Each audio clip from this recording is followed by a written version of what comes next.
On vous souhaite la bienvenue à ériclatour.com. Dans quelques instants, on vous parle de la Porte ouverte, qui est un centre en alphabétisation et de francisation à Saint-Jean-sur-Richelieu. Mais d'abord, ces citoyens veulent des services depuis fort longtemps. Ils habitent dans le nord de Iberville-Saint-Athanas. On parle ici du chemin des Patriotes.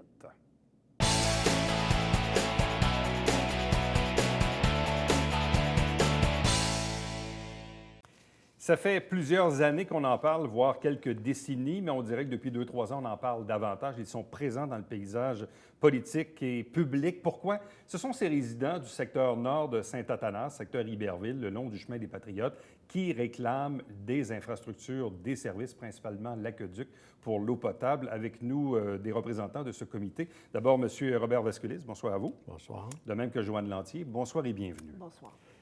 Ça fait quelques années, voire quelques décennies, que ce problème est soumis, mais visiblement, ça n'a pas beaucoup bougé depuis le temps. L'affaire qu'il y a, c'est que les fusions, c'est tout près de 20 ans, là, 18, 19, tout près de 20 ans. Ce qui est arrivé, les gens ont voté pour les fusions pour faire avancer les choses, mais il ne se passe rien. On approche les 20 ans. Et puis, il n'y a rien qui se passe. Fait que c'est ça le problème, c'est qu'il va falloir, à un moment donné, qu'on ait les services. Ça n'a aucun bon sens. Ça touche combien de résidents? Quand ils ont fait le référendum, on l'appelle le chemin des Patriotes S, qui consiste entre la 35 puis le rang 54. Dans ce temps-là, quand ils ont fait le référendum, c'est 485, mais là, nous sommes près de 500. Donc, c'est 500 personnes. 500 personnes, si on calcule... Résidence. Résidence. C'est près de 1000 personnes et plus, là. Oui. Oui.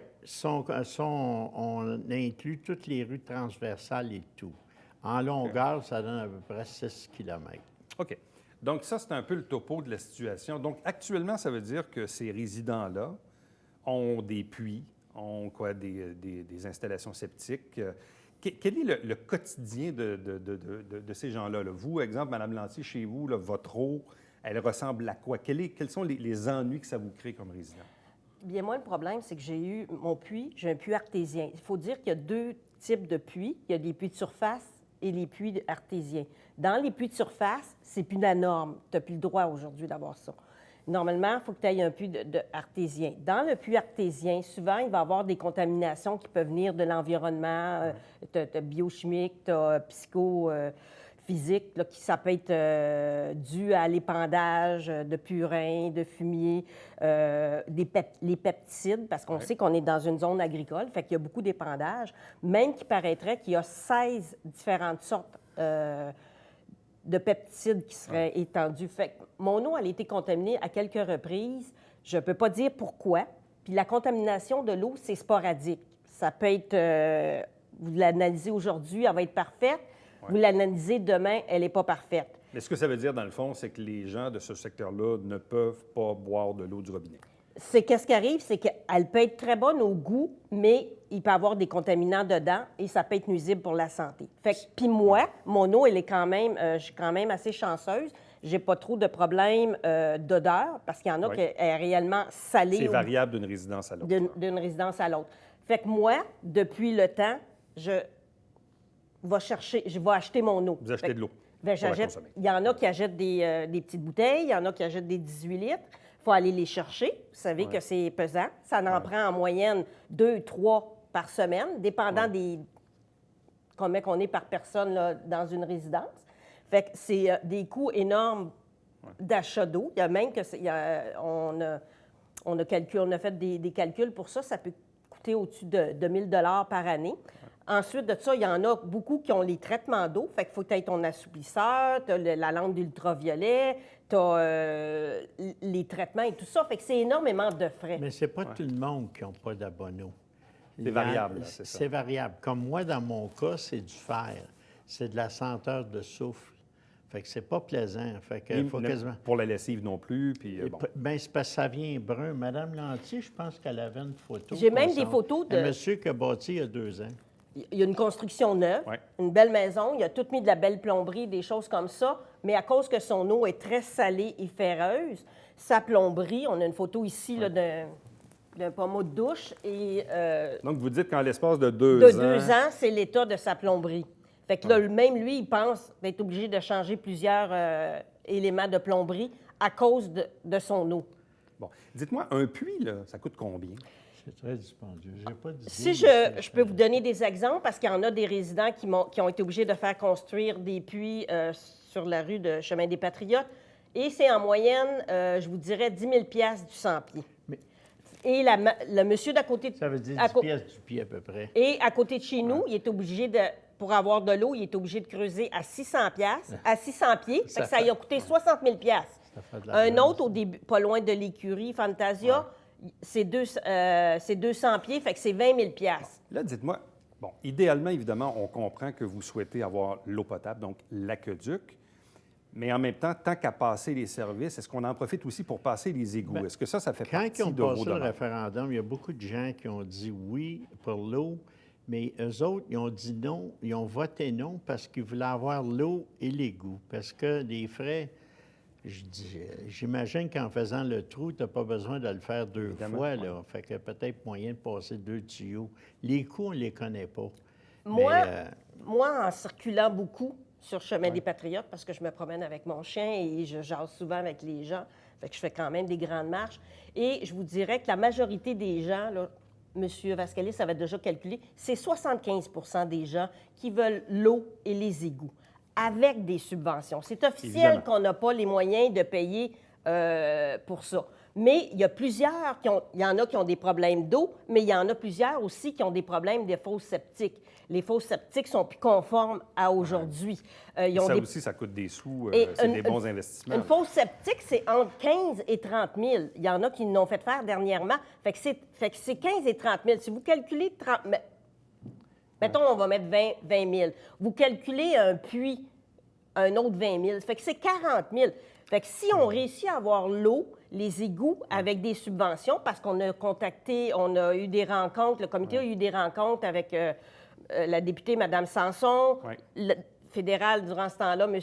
Rioux, et il nous a dit ils nous ont dit qu'ils avaient des subventions disponibles, mais il fallait que la Ville fasse la demande. ceux qui sont pour le non, ils disent, bien, les gens, ils n'ont pas les moyens de payer 12 000, 14 000, 15 000, 20 000.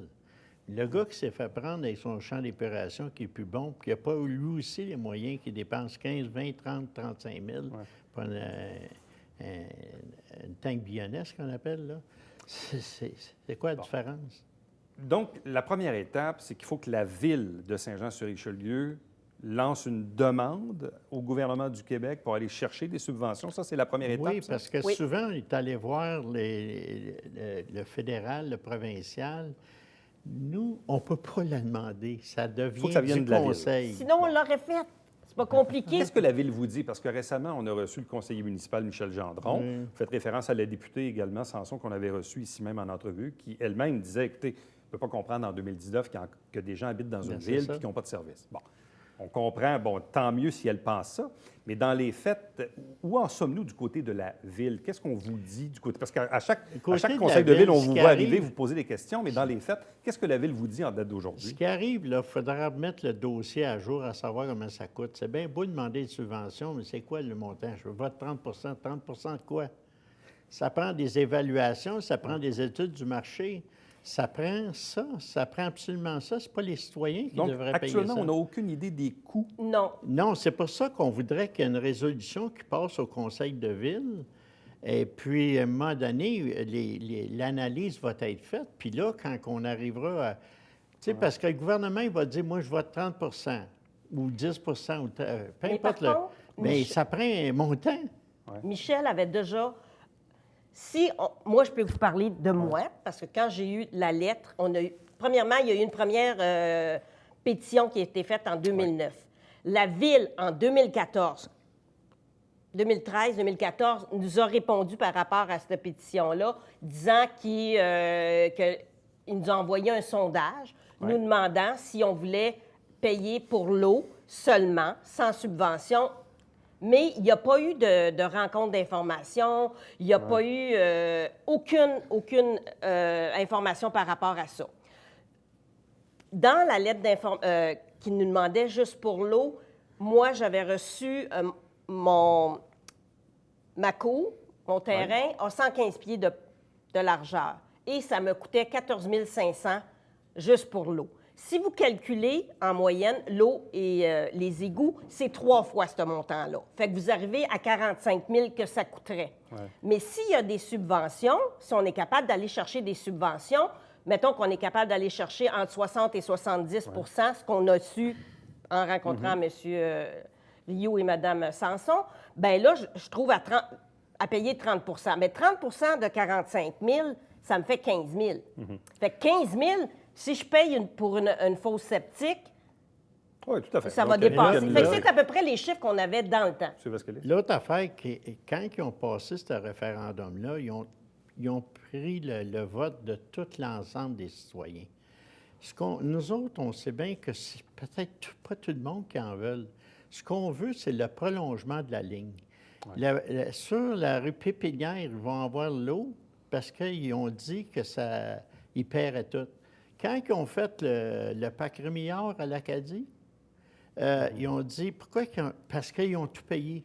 Bien, nous autres, s'ils avaient tenu compte des gens sur le chemin des Patriotes, là, nous autres aussi, probablement qu'on les arrête déjà l'eau, là, présentement. Fait qu'il y avait un paquet d'anomalies dans cette affaire-là, puis ils n'ont pas consulté les gens, c'est ça. Fait que là, nous autres, on voudrait bien que s'ils le reprennent, le référendum, bien, à un moment donné, parce qu'il va falloir, c'est pas nous autres qui va décider, nous deux, là. Puis c'est pas, il va falloir qu'ils reconsultent les citoyens. C'est ça l'affaire. Mais pour ça, il faut établir les coûts réels de ce projet-là. Puis de regarder qui en veut.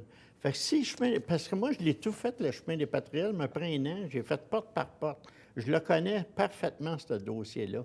Je sais que les gens, s'ils font l'eau seulement, ça va être 0 ça va être 60 de réponse. Puis si on a des subventions, puis les égouts, ça va monter jusqu'à 80-85 Je parle du chemin des Patriotes. Ouais. Fait qu'on verra ce que ça va donner. Et c'est pour ça qu'on fait des démarches pour avoir des subventions. Dans la lettre que la Ville nous avait envoyée en 2015, parce qu'on avait relancé, par la suite, on avait relancé, ils avaient fait une petite...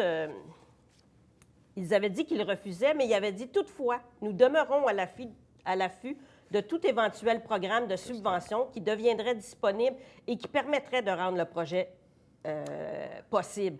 Sauf que je pense qu'ils nous ont oubliés, parce que la Ville a bénéficié de certains programmes, et il y en a eu des programmes depuis ces années-là, sauf que Saint-Athanas, on n'en a pas bénéficié. Et là, on sait qu'il y en a, on est soutenu par les différents paliers gouvernementaux, fédéraux et provinciaux, et il faut que la Ville fasse les demandes. Et comme M. Vascalis mentionne, avec les subventions, c'est 75-80 des gens qui sont prêts à payer. Là, maintenant, on a un conseiller, M. Gendron. Il s'implique beaucoup. Fait que ça va aider, ça, le fait qu'il s'implique.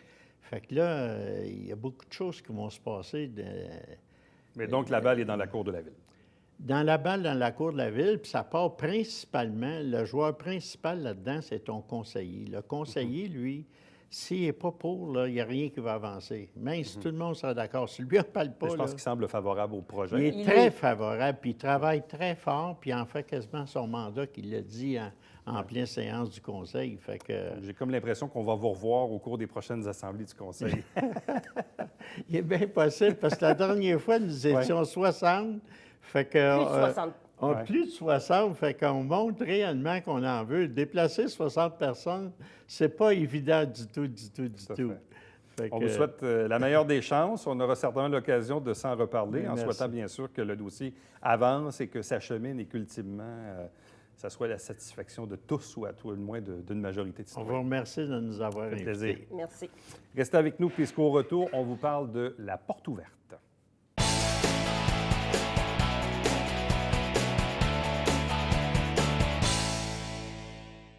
Mesdames et messieurs, bonjour et bienvenue à la Justice entre nous. Mon nom est Serge Lemay.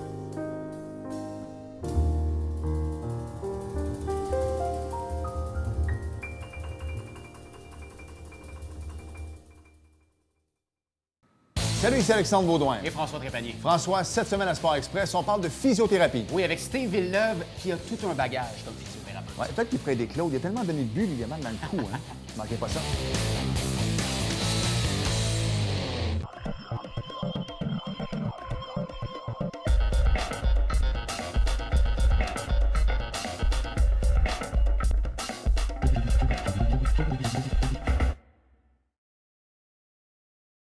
Mesdames et messieurs, bon matin et bienvenue à votre télébingo sur les ondes de télévision du Haut-Richelieu. Vous aimeriez jouer au bingo dans le confort de votre foyer? C'est possible. Tous les dimanches matins, 9h30, à la télévision du Haut-Richelieu, maintenant en haute définition au 609. C'est 4 000 $ en prix à chaque semaine. Pour vous procurer les livrets du Télébingo, c'est facile. Consultez la liste de nos 30 dépositaires au www.tvhr9.com.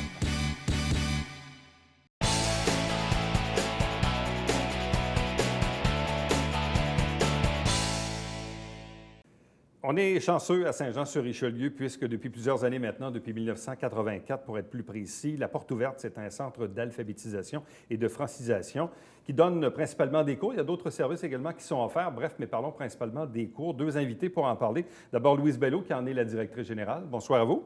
Bonjour. Accompagnée de François Grenier, qui est enseignant à la Porte ouverte. Bonsoir et bienvenue. Bonsoir. Bon, la Porte ouverte, comme je le disais en introduction, ça existe depuis fort longtemps maintenant, mais la mission, elle est toujours là, même si on est en 2019 aujourd'hui, où on pense, probablement à tort, que les gens, que l'analphabétisme est rayé de la carte, mais il existe encore aujourd'hui. Il y a encore des gens qui ont besoin d'aide de ce côté-là. Il y a beaucoup, oui, il y a beaucoup de gens. Mais c'est parce que quand on dit alphabétisation, OK, c'est sur des personnes dans notre tête. C'est des personnes qui ne savent ni lire, ni écrire. Oui. Et quand on leur demande de venir prendre des cours, pour eux, ils se voient déjà quand ils étaient à l'école, où ils faisaient rire d'eux, où le professeur les mettait de côté, ou mauvaise expérience, OK? Et ils se voient comme des personnes rejetées. Alors, ils ne viendront pas nous voir, hein? Faut leur montrer une autre facette de l'alphabétisation. Premièrement, nous, on leur dit, on ne dit pas alphabétisation, on a dit, on va te montrer à écrire le français, bien écrire le français. Et c'est comme ça. Et d'avoir du plaisir de l'apprendre. Ouais. Parce que quand j'engage les professeurs, c'est ce que je leur dis. Je veux que les étudiants aient du plaisir à apprendre le français. Que ce soit le TENS ou que ce soit... François va tout t'expliquer qu'est-ce que c'est. Mais il faut que j'entende rire. Ouais. Pour pas que les personnes, que ce soit des adultes, se sentent vraiment... tu sais, coincé, là. Comment on arrive, M. Grenier, à faire fi, disons, de tout jugement et d'avoir du plaisir dans ces classes? Bien, ils sont là pour toute la même raison. Hein. Dans le fond, ils sont là pour s'améliorer, ils sont là pour... puis j'en ai de tous les milieux. Les analphabètes de base, c'est évident, on en a de moins en moins. Ouais. On a ce qu'on appelle des analphabètes fonctionnels. Ça veut dire qu'ils sont capables de lire, mais on leur demande « Qu'est-ce que tu as lu? » Ah, ils ne savent pas. Ils n'ont aucune idée de ce qu'ils viennent de lire. Ils sont capables de lire, mais ils ne sont pas capables de dire ce qu'ils ont lu ou de comprendre la phrase qu'ils ont lue. Alors, les personnes qui sont vraiment analphabètes, on les met avec des bénévoles parce que c'est ça qui est le plus à propos. Quand on a l'occasion et on a un professeur de disponible, des fois, on fait des petits ateliers pour ces personnes-là. D'un autre côté, moi, ce que je m'occupe surtout, c'est avec des personnes qui sont capables de fonctionner en groupe. Alors, j'ai un groupe intermédiaire et un groupe débutant. Le groupe débutant, on voit toutes les règles de français en commençant par l'alphabet, les syllabes et... Qu'est-ce qui fait que quelqu'un... Bon, tu sais, on dit aujourd'hui, bon, majoritairement, qu'on souhaite que les gens terminent leur secondaire. Mais dans certains cas, c'est pas possible. Les gens ont un secondaire 2, un secondaire 3 en forçant. Mais est-ce que c'est lié à des problèmes d'apprentissage, des problèmes de dyslexie ou de tout autre genre de problème qui vient interférer dans l'apprentissage du français? Il y a de tout. Il y en a que c'est des raisons qui sont sociales. Il y a des personnes qui ont des troubles d'apprentissage. Il y en a que c'est à cause que le système ne sont pas faits pour être dans le système. Ils ne sont pas dans la fameuse courbe d'apprentissage, la médiane qu'on appelle. Alors, dans ce temps-là, les extrémités sont laissées pour compte, autant sûrs que ceux qui en font moins. Vous aidez combien de personnes par année à la Porte ouverte? Justement, je suis en train de faire mon rapport d'activité. Mais ça peut ressembler à quoi? Bon, tu vois, François, il y a eu 69 personnes Quand même, OK. durant l'année. OK? Puis la balance, pour 105, la balance, c'est des personnes qui viennent prendre pour la francisation. Bon, parce que ça, c'est l'autre volet. Je sais qu'il y a tout un débat politique sur l'immigration, mais bon, de l'immigration, visiblement, on en a besoin, notamment au niveau de la main-d'œuvre. Et dans certains cas, bien, c'est pas tous les immigrants qui arrivent avec un français fonctionnel. Non. Donc, surtout quand on débarque dans une région comme ici, à Saint-Jean, où tout le monde pas mal parle français. Qu'est-ce qu'on fait dans ce cas-ci, dans des cas de francisation pour les immigrants? Bon, bien, c'est ça. Nous, on a un professeur. Premièrement, c'est par le Centre du livre usagé qu'on paie notre professeur. Parce qu'on ne fait pas partie de la commission scolaire, on ne fait pas partie du Midi. Alors, nous, on offre le service parce qu'on sait qu'il y a de demande. Il y en a qui n'iront pas à la relance pour prendre à la commission scolaire pour prendre des cours. Il est mieux venir chez nous. Ils sont un petit groupe. C'est comme s'ils avaient le professeur à eux tout seuls. Ils apprennent mieux. Alors, c'est ça. Tandis que quand ça a déjà été à la commission scolaire, c'est à peu près une trentaine de personnes qui sont dans une classe. C'est une approche plus personnelle, là. Pardon? C'est une approche plus personnelle, là. Ouais.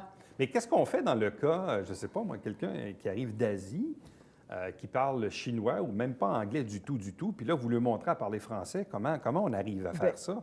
On commence par des images. OK.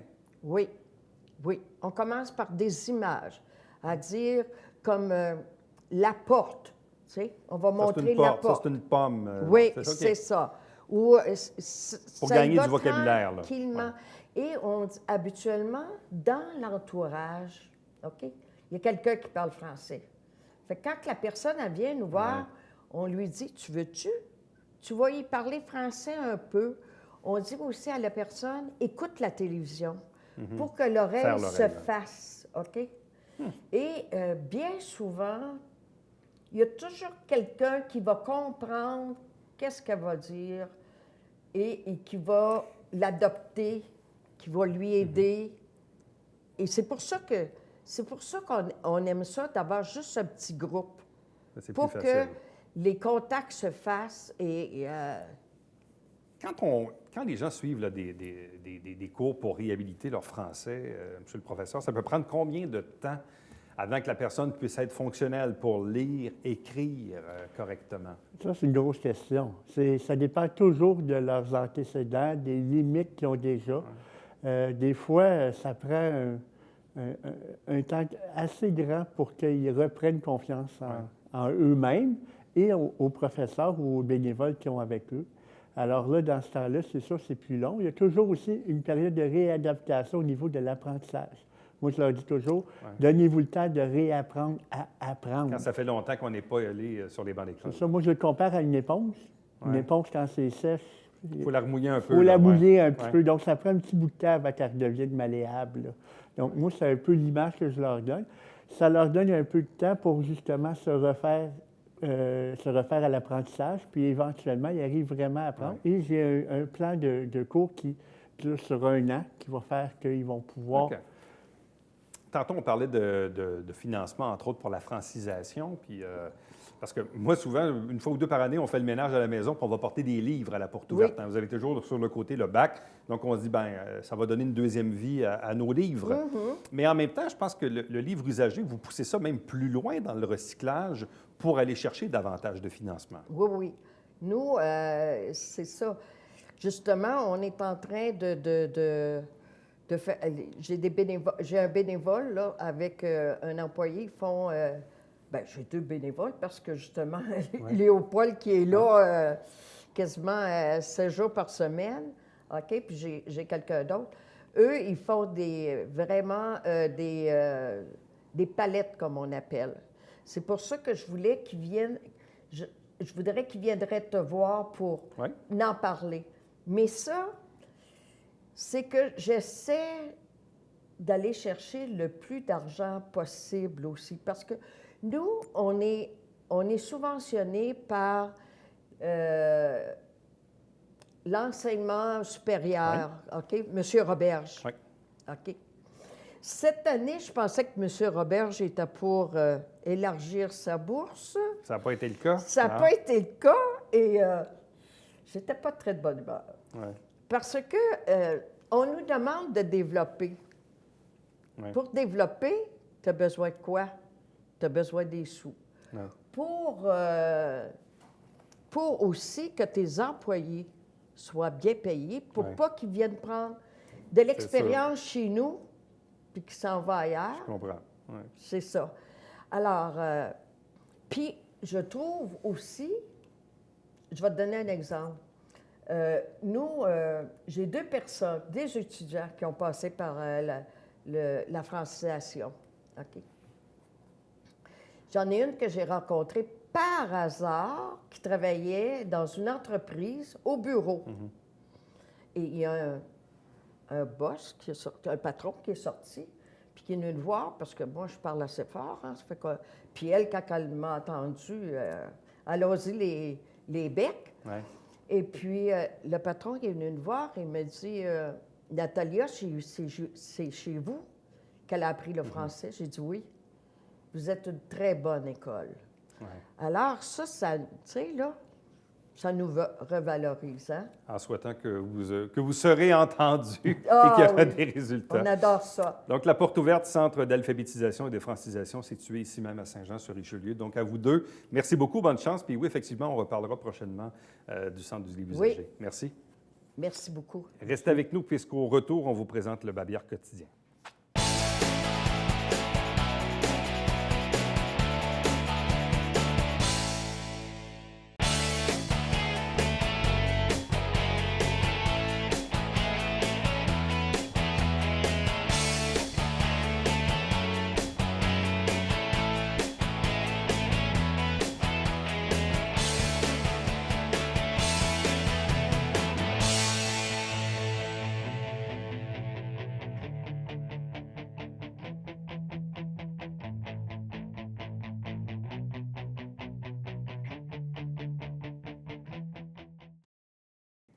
Oui, on est au mois de novembre. Oui, derrière moi, il y a de la neige. Donc, petit rappel de la façon de s'y prendre pour se renseigner lorsqu'il y a des opérations de déneigement à Saint-Jean-sur-Richelieu. Il est de votre responsabilité de vous renseigner. Sinon, le reste du temps, on peut bien sûr se stationner dans la rue. Nous, notre prochain rendez-vous d'ericlato.com, c'est demain. Bye-bye.